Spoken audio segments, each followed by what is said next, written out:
제가 어떤 시험인지는 밝히지 않겠지만 어떤 시험의 수험가에서는 이런 합격 수기가 뜬 거예요. 그 합격 수기가 뭐냐면은 판례를 토시 하나 안 틀리고 외웠다는 거예요. 그 합격자가. 근데 이 합격 수기가 많이 퍼졌나 봐요. 이게 사람들의 어떤 불안감을 또 조장시켜 줬잖아요. 내가 안 했는데 저 사람은 했네. 불합격했는데 합격한 사람은 저거 했다고 하네? 그럼 사람들이 어떻게 하는 줄 아세요? 야, 토시 하나 안 틀리고 외워야 되나 보다. 이번 합격자가 토시 하나 안 틀리고 외웠대.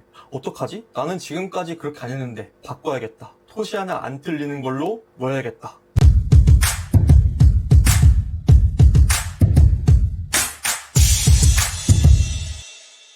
이 영상 보고 계신 대부분 분들 다 공부법에 관심이 많으실 거고 공부를 하고 있는 상황이고 또 합격을 해야 되는 상황이신 분들 많을 거라 생각됩니다. 공부법을 다루는 여러 가지 채널을 구독하고 계실 거고 또 합격 수기에서도 공부법을 찾아보셨을 수도 있습니다. 내가 찾기만 하면 엄청나게 많이 나오죠. 어떤 합격 수기를 보니까 A를 했다고 하네. 이 합격 수기를 보니까 B를 했다고 하네. 단기간에 동차로 붙은 사람 보니까 C를 했네. 그런데 여기 합격 수기에는 D를 했다고 하네. 합격 수기뿐만 아니죠. 어떤 강사는 이렇게 하라 그러고 어떤 유튜버를 보면 이렇게 하라 그러고 어떤 공부법 책에서는 이렇게 해야 된다 그러고 아니 도대체 뭐야? 뭐가 이렇게 공부법이 많아? 도대체 뭘 해야 되는 거야? 자, 근데 여러분 이거를 반드시 고민해 보셔야 됩니다. 과연 A를 내서 합격한 걸까? B를 내서 합격한 걸까? C를 내서 합격한 걸까? 아닐 수도 있는 거예요. 그 부분은 합격에 직결되지 않았을 수도 있어요. 어떤 사람이 공부를 A, B, C, D, E 이렇게 5가지 방법으로 했대요. 그런데 사람들이 봤을 때는 B, C, D는 그냥 다른 데서도 얘기하는 거니까 넘어갔는데 A가 되게 특이한 일반적으로 알려지지 않았던 공부 방법이었던 거예요. 그럼 이제 A가 부각되는 거예요. 그럼 어떻게 되느냐? 야, 이 사람이 합격했는데 A를 했대. 아, 그래? 그럼 A 해야 되나 보다. A처럼 해야 되나 보다. A를 반드시 해야 되나 보다. 이렇게 보통 일반적으로 생각하세요. 그런데 이렇게 생각하시면 안 돼요. 무조건적으로 A 때문에 합격했나 보다. A를 해야 되나 보다. 이렇게 생각하시면 안 돼요. A가 정말로 합격에 여러 수많은 요소들이 있어서 얼마나 합격에 기여를 했고 이게 얼마나 합격에 직결됐는지를 항상 고민하셔야 돼요. 정말 극단적으로 뒷걸음치다가 뒤잡은 걸 수도 있어요. 수많은 공부법 컨텐츠, 유튜버, 공부법 책들, 공부법 관련된 영상, 그리고 합격 수기들 정말로 내 성적의 상승에 직결될 수 있는 방법은 무엇일까? 이 방법이 내 시험 유형과도 맞을까? 내 성향과도 맞을까? 이런 것뿐만 아니라 과연 정말 그렇게 해서 합격한 걸까? 그래야만 합격하는 걸까? 그게 합격에 직결되는 요소였나? 이런 고민을 해보셔야 된다는 거예요. 아닐 수도 있는 거예요. A는 어쩌면 정말 보수적인 역할을 한 걸 수도 있고요. A라는 방법은 메인이 아니라 즉 합격의 어떤 중요한 키포인트가 아니라 보수적인 역할을 한 걸 수도 있어요. 그리고 A가 사실상 합격에 전혀 영향을 미치지 않았을 수도 있어요. 이해되시나요? 이 A라는 거에 꽂히지 마시고 이 A처럼 해야 한다라고 방법을 확 바꾸는 게 아니라 이 A라는 방법을 내가 서브로서 즉 보조적으로 갖고 가야 할지 아니면은 내가 반드시 메인으로 갖고 가야 되는 방법이었는데 내가 그렇게 하지 않았는지를 고민해 보셔야 된다는 거예요. 그리고 이 A라는 방법도 사람에 따라 달라져요. 무슨 말이냐면은 지금 예를 들면 이제 입문해가지고 기본 강의를 듣고 있는 사람한테는 이 A라는 방법을 고려할 필요가 전혀 없어요. 그런데 실력이 어느 정도 완성된 사람, 즉 합격권에 도달한 사람한테는 이 A라는 방법이 도움이 될 수가 있어요. 그러니까 합격 수기나 공부법 영상 보고 무조건 무작정 그걸 따라할 필요는 절대로 없는 거고 한번 곰곰이 생각을 해보셔야 된다는 얘기예요.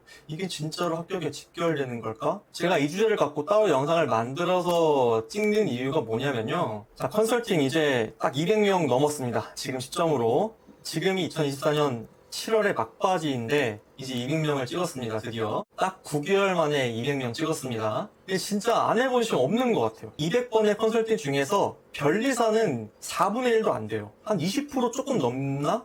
그럴 거예요. 나머지 80%에 가까운 시험들은 다 변리사가 아닌 시험이에요. 제가 안 해본 시험이 없겠죠. 그런데 어떤 수험가에서는 제가 어떤 시험인지는 밝히지 않겠지만 어떤 시험의 수험가에서는 이런 합격 수기가 뜬 거예요. 그 합격 수기가 뭐냐면은 판례를 토시 하나 안 틀리고 외웠다는 거예요. 그 합격자가. 근데 이 합격 수기가 많이 퍼졌나 봐요. 이게 사람들의 어떤 불안감을 또 조장시켜 줬잖아요. 내가 안 했는데 저 사람은 했네? 합격한 사람은 저거 했다고 하네? 그럼 사람들이 어떻게 하는 줄 아세요? 야, 토시 하나 안 틀리고 외워야 되나 보다. 이번 합격자가 토시 하나 안 틀리고 외웠대.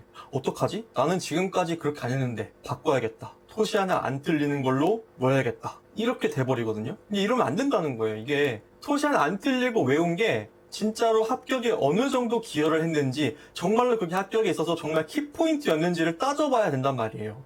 그러면은 합격자가 만약 200명 있으면은 200명 다 토시 안 틀리고 외웠을까요? 아니라는 거예요. 토시 하나 안 틀리게 외워가지고 합격하는 것도 아니고, 토시 하나 안 틀리게 외우지 않았다고 해서 다 불합격한다는 게 아니란 말이에요. 제 생각에는 이건 정말 부차적인 요소인 것 뿐이에요. 그러니까 예를 들면은 그 토시 하나 안 틀리고 외우신 분이 다른 기본적인 어떤 내용들을 암기를 거의 완벽에 가깝게 했어. 그 와중에 그분은 토시 하나 안 틀리고 외운 거예요. 그러니까 그러면 당연히 플러스인 요소가 되겠죠. 그런데 내가 지금 기본적인 암기도 안 돼 있어. 그런 상황에서 중요한 거는 일단 내가 대강의 목차와 키워드들을 암기하는 게 급선무예요. 그런데 토시 하나 안 틀리는 거에 대해서 집착하게 되는 거예요. 제가 아까 말씀드렸죠. 내 실력, 내 상황, 내 상태에 따라서 그 공부 방법을 적용해야 되는 게 있고 적용하지 않아야 되는 게 있는 거예요. 그러니까 토시 하나 안 틀리고 합격하신 분이 잘못했다는 게 아니에요. 그분은 정말 대단하신 분이에요. 근데 그 토시 하나 안 틀리고 외웠다는 것이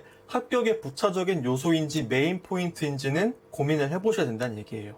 분명히 그 합격수기를 쓰신 분은 이미 실력이 완성권에서 갖춰진 상태에서 판례를 토시 하나 안 틀리고, 즉 어떻게 보면 그분 입장에서는 가독성을 좀 염두에 둔 걸 수도 있어요. 아니면 암기의 완성도를 거의 100%까지 끌어올리는데 초점을 두신 분일 수도 있어요. 제 말 이해되시나요? 그러니까 토시 하나 안 틀리고 외우는 것이 합격의 100% 차지하는 요소도 아니고 대부분을 차지하는 요소도 아닐 거라는 얘기입니다. 그럴 거면 판례 토시 하나 안 틀리고 외운 사람은 합격해야죠. 근데 그게 아니잖아요. 그렇죠? 근데 이게 또 돌고 돌 거예요. 계속해서. 야, 이번 합격수기 보니까 합격자는 이렇게 했대. 야, 그럼 이번엔 이거다.